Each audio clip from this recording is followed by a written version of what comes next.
Hello friends, this is Anuradha here. Hope आप लोग बहुत अच्छे होंगे। सीटेट की क्लासेस में हम लोग ईवीएस की क्लास कर रहे थे, जिसमें हम ईवीएस के एनसीईआरटी जो है क्लास थर्ड फोर्थ और फिफ्थ की उसकी समरी कर रहे थे। तो कुछ टॉपिक्स हमने देख लिए थे, आज थोड़ा आगे कंटिन्यू करेंगे। 2-3 क्लासेस में ख़त्म हो जाएंगी ज़्यादा से ज़्यादा। तो चलिए शुरू करते हैं।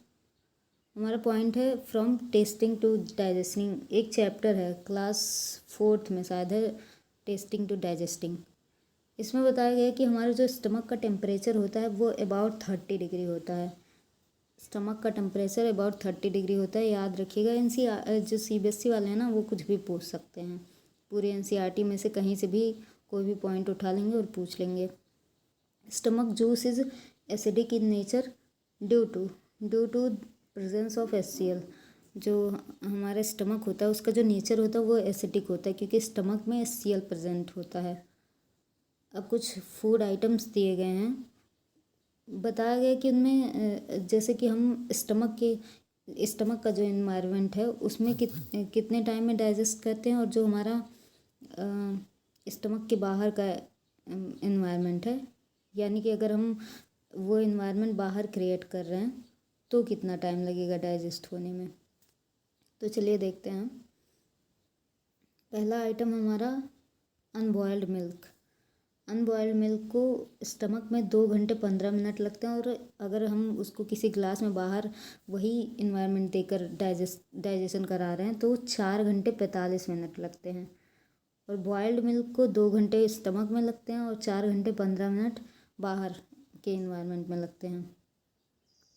और हमारा जो फुल बॉयल्ड एग होता है, यानी कि जो एकदम अच्छे से बॉयल हो गया, वो वाला अंडा जो होता है वो स्टमक में 3 घंटे 30 मिनट लगता है, लेकिन बाहर जब उसको डाइजेस्टिव जूस के साथ ग्लास में डाइजेस्ट करवाते हैं तो 8 घंटे लगते हैं।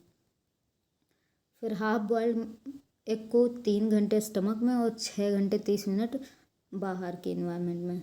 रॉ एग या बीटन एग, जो एग को अच्छे से मतलब उसको तोड़ के, कच्चा अंडा रहता है उसको तोड़ के जो घोल बना लेते हैं, उसको अंदर स्टमक में 2 घंटे और बाहर के इन्वायरमेंट में 4 घंटे 15 मिनट लगते हैं। और जो रॉ एग होता है उसको 1 घंटे 30 मिनट स्टमक में लगते हैं और बाहर के इन्वायरमेंट में 4 घंटे लगते हैं। तो कोई ज़्यादा बहुत इम्पोर्टेंट नहीं है, लेकिन फिर भी ध्यान रखिएगा, कोई भरोसा नहीं है ना कब क्या पूछ ले। आगे देखते हैं। ये तो इम्पोर्टेंट है, जो अब हम लोग पॉइंट करने जा रहे हैं ये बहुत इम्पोर्टेंट है। ये ऐसे मैचिंग करने के लिए आ जाता है। आजकल वो मैचिंग टाइप वाले क्वेश्चंस ज़्यादा देते हैं ना, और स्टेटमेंट टाइप वाले। तो मिल्क जो है, मतलब फूड आइटम्स कुछ दिए गए हैं, उनको हम किन किन मेथड्स के साथ जैसे कुछ दिन तक सेफ रख सकते हैं। तो वही है हमारा, मिल्क को हम लोग कैसे सेफ रख सकते हैं। Put in a ball and keep the ball in a container with some water. ये तो मतलब ये सारे दिए। मिल्क को कैसे रख सकते हैं, कुक्ड राइस को और कोरिएंडर को, यानी जो हरा धनिया होता है ग्रीन कोरिएंडर, और अनियन और गार्लिक को कैसे सेव रखेंगे। तो इनके साथ मैच करना है, जो इधर के पॉइंट दिए हैं इन सब के साथ मैच करना है। तो मिल्क जो है उसको कैसे रखेंगे, मिल्क को बॉयल करके रखेंगे, और जो कुक्ड राइस है उसको एक बॉल में रख कर फिर उसको कुछ पानी डालकर कंटेनर में किसी रख देंगे।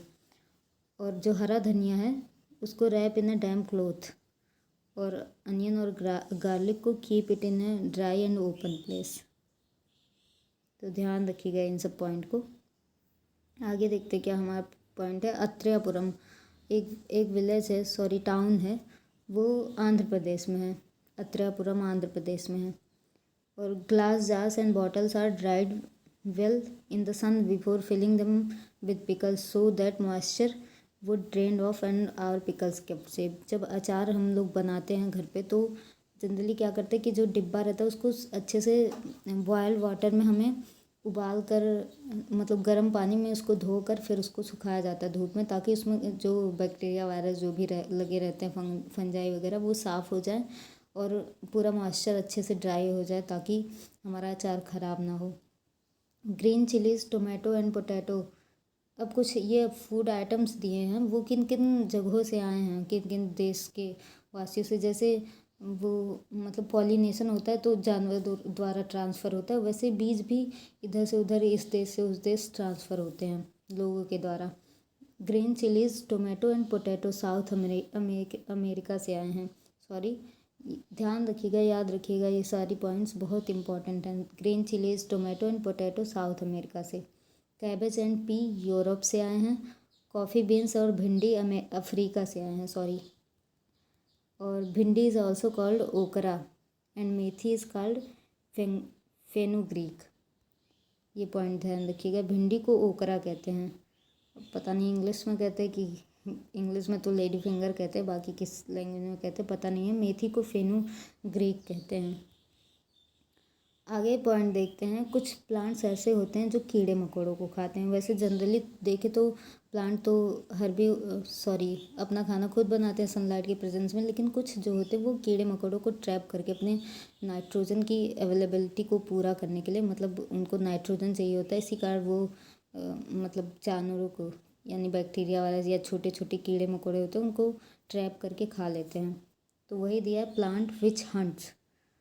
There are some plants which trap and eat frogs, insects and even mice.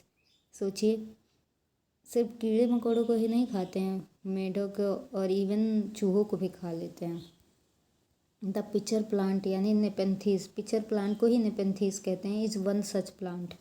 It is found in Australia, Indonesia and Meghalaya. ये पॉइंट ध्यान रखिएगा, नेपेंथीज जो प्लांट होता है वो ऑस्ट्रेलिया, इंडोनेशिया और मेघालय में पाया जाता है। मेघालय तो इंडिया का है, सबको पता है। ऑस्ट्रेलिया और इंडोनेशिया में भी ये प्लांट पाया जाता है। It has a picture like shape, जैसा कि फिगर में देख ही रहे होंगे, एक पिक्चर लाइक शेप होता है, एक ऐसी कवरिंग होती है, इसमें जब कीड़ा आता है तो उसको ट्रैप कर लेते हैं और खा लेते हैं।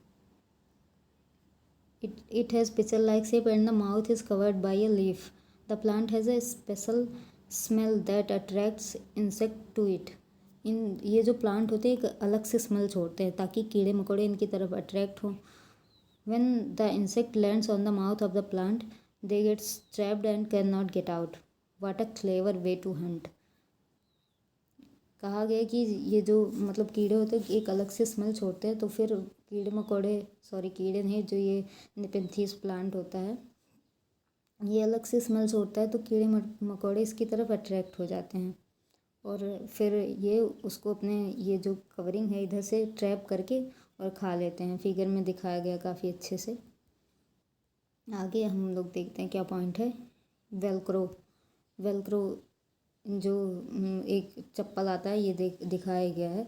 ये जो इसमें चिपकाने वाला लगा रहता है इसी को वेलक्रो बोलते हैं।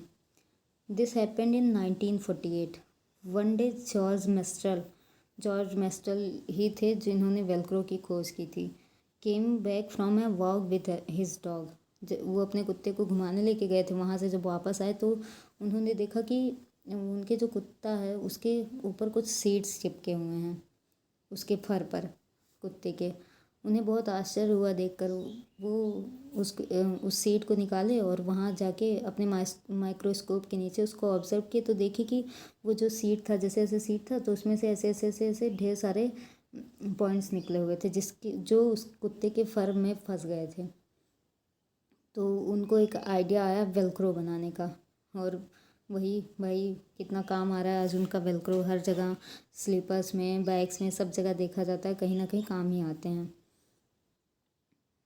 तो पढ़ लेते हैं क्या लिखा है पूरा। He was amazed to find seeds sticking all over his clothes and on his dog's fur. He wondered what made them stick. उन्हें बहुत आश्चर्य हुआ देख के कि ऐसा क्या था जो वो चिपक जा रहे थे। तो वो क्या किए, he observe these seeds under a microscope. He saw that the seeds had many tiny hooks which got stuck to cloth और फर। वही बताया मैंने कि जैसे ऐसे सीड था तो छोटे छोटे हुक्स निकले हुए थे, वही उनके कपड़े में और उनके कुत्ते के फर में जाके चिपक गए थे। This gave Mestral the idea of making Velcro. He made a material with similar tiny hooks that would stick. उन्होंने ऐसा मटेरियल बनाया कि उसमें भी छोटे छोटे हुक्स निकले थे और वो चिपक रहे थे, यानी कि वेलक्रो बनाया। Velcro is use to stick together many things like clothes, shoes, bags, belts and many more. What a way to take inspiration from nature. ये सब जो कहा जा रहा है अंतिम लाइन में, जैसे कि what a way to hunt, what a way to take inspiration from plants, ये बच्चों को इंस्पायर करने के लिए बोला जाता है, ताकि बच्चे नेचर में ऑब्जर्व करें और चीज़ों को सीखें नेचर के through. Through the eyes of Alberuni. Alberuni एक व्यक्ति थे जो कहाँ से, उज़्बेकिस्तान से आए थे और हिंदुस्तान घूमने, ट्रैवल करने। तो उन्होंने एक अपनी बुक के थ्रू हिंदुस्तान के बारे में बताया है। पढ़ लेते हैं क्या लिखा है। बहुत एनसीईआरटी है तो बहुत कॉमन लैंग्वेज में लिखा रहता है कि इंग्लिश में भी हमें अच्छे से ही समझ में आ जाता है। More than 1,000 year ago a traveller came to India, his name was अल्बिरोनी।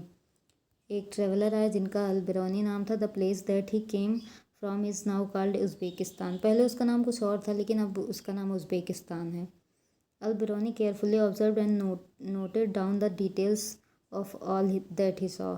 उन्होंने जो कुछ भी हिंदुस्तान में देखा सब कुछ नोटिस किया, जितना कुछ भी उसको नोट कर लिया। He wrote specially about those things that he found very different from his country. उन्होंने ऐसी चीज़ों के बारे में लिखा जो उनकी कंट्री में जनरली नहीं पाया जाता था, जो यहाँ पे अलग था, स्पेशल था। Here is a part of what he wrote about the ponds of that time. तो उन्होंने यहाँ की नदियों को बहुत अच्छे से ऑब्जर्व किया। उन्होंने देखा कि यहाँ पे अलग स्पेशल टाइप की नदियाँ रहती हैं, नदियाँ तालाब बनाए जाते हैं ताकि पानी की आपूर्ति को पूरा किया जा सके। तो कुछ पॉइंट्स हैं उनकी किताब में जो उन्होंने लिखा है, यहाँ पे दिए गए हैं, उसको पढ़ लेते हैं। The people here are very skilled at making ponds. उन्होंने कहा अपनी किताब में कि यहाँ के जो लोग थे वो बहुत स्किल्ड थे तालाब बनाने में। My country man would be surprise to see them. They pile up huge rocks and join them with iron rods to build chabutras, raised platform all around the lake. Between these, there are rows of long staircase going up and down. The steps for going up and coming down are separate, so there is less crowding. उन्होंने अपनी किताब में क्या लिखा कि यहाँ पे जो लोग थे वो बहुत स्किल्ड थे तालाब बनाने में। वो ऐसे बड़े बड़े पत्थरों को और लोहे का जो सरिया होता है उन सबको ज्वाइंट करके चबूतरा बनाए रहते थे, बड़ा बड़ा, पूरे तालाब के किनारे। और उन चबूतरों में सीढ़ियाँ बनी रहती थी ऊपर जाने के लिए, नीचे आने के लिए। और दोनों ऊपर जाने वाली सीढ़ियाँ अलग थी और नीचे आने वाली अलग थी, तो क्राउड नहीं होता था उससे ना, दोनों एकदम सेपरेट रहते थे। यही उनका मेन स्किल था, ताकि लोग अच्छे से अपना काम भी कर लें और भीड़ भी इकट्ठी ना हो। Today when we study history we can learn a lot from those days from the writings of Alberuni. This stamp came out in 1973, 1000th year of after his birth.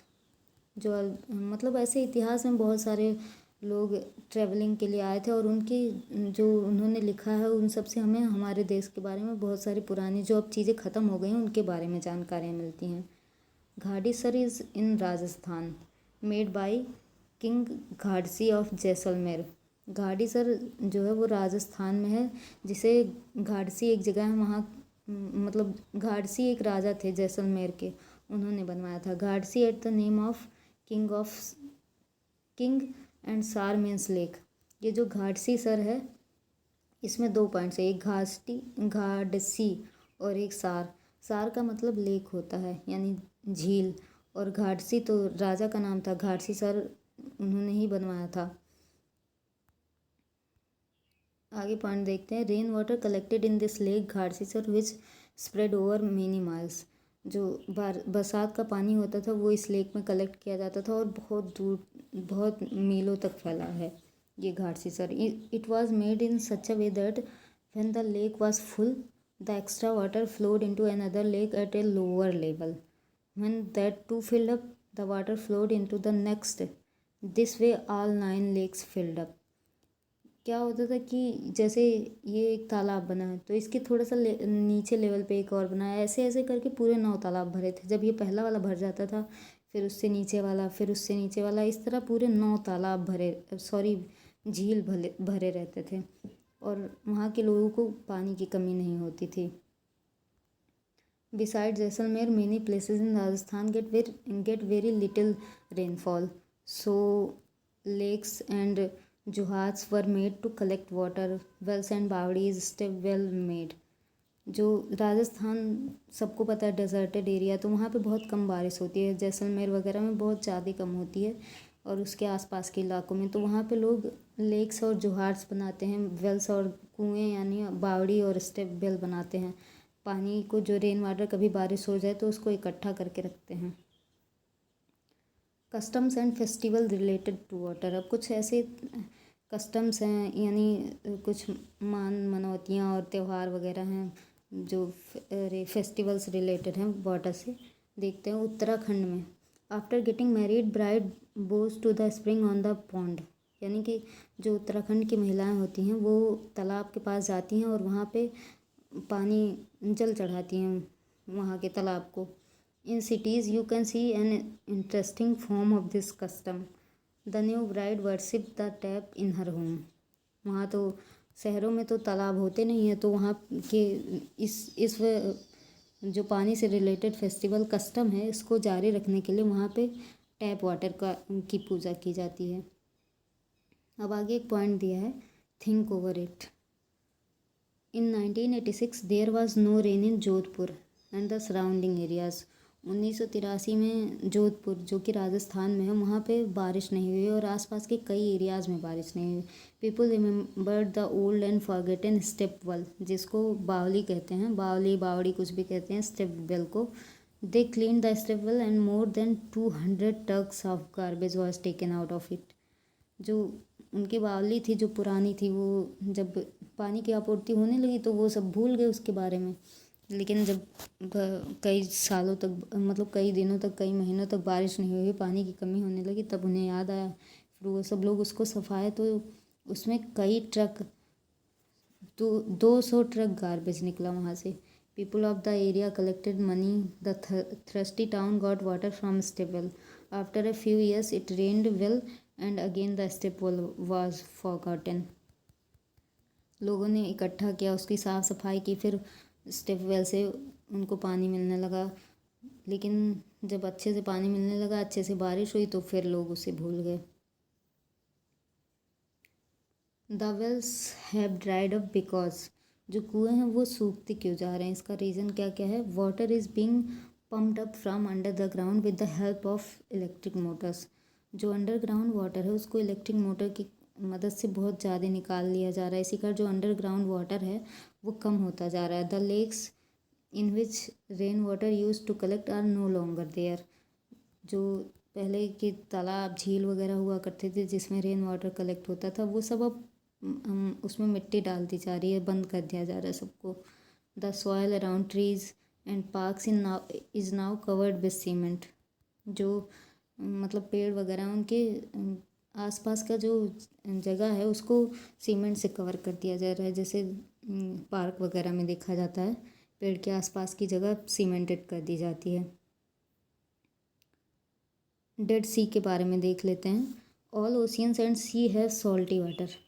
सबको पता है जो ओशियंस होते हैं, समुद्र होते हैं, उनमें साल्टी वाटर होता है। The saltiest of all is the Dead Sea. सारे समुद्र के पानी खारे होते हैं, लेकिन जो सबसे खारा समुद्र है उसी को डेड सी कहते हैं। Imagine 300 grams of salt in 1 litre of water. इतना ज़्यादा साल्टी होता है कि 1 लीटर पानी में तकरीबन 300 ग्राम साल्ट हम निकाल सकते हैं। Would you be able to even taste such salty water. कह रहे कि क्या आप ऐसे पानी को टेस्ट कर पाएंगे। It would be very bitter. Interestingly, even if a person does not know how to swim, she would not drown in this sea. She will float in water as if flying down on it. इनके बोलने का मतलब कि dead सी, अगर हम dead सी में डूब जाएं, अगर उसमें कूद जाएं तो डूबेंगे नहीं, क्योंकि उसकी डेंसिटी बहुत ज़्यादा होती है। तो उसके ऊपर ही ऐसे लेट सकते हैं जैसे कि दिखाया इमेज में। जिसको तैरना भी नहीं आता वो भी वैसे पड़ा रहेगा, डूबेगा नहीं उस वाटर में। अब नमक की बात आई है तो दांडी मार्च की बात तो आएगी, जो गांधी जी, हमारे महात्मा गांधी जी ने किया था नमक आंदोलन, नमक Satyagraha. This incident took place in 1930। याद रखिएगा दांडी मार्च कब हुआ था? 1930 में, before India became independent. For many years the British had made a law that did not allow people to make salt themselves. मतलब अंग्रेज़ों ने एक ऐसा नियम बनाया था कि यहाँ के हिंदुस्तान के लोग खुद से नमक नहीं बना सकते। They had also put a heavy tax on salt. खुद से नमक बना नहीं सकते और ऊपर से उन लोगों ने जो नमक बना के देते थे उस पर बहुत भारी टैक्स लगाया था। By this law people could not make salt even use at home. अपने घर पर यूज़ करने के लिए भी नहीं बना सकते थे, बेचने की तो बात ही अलग है। How can anybody live without salt?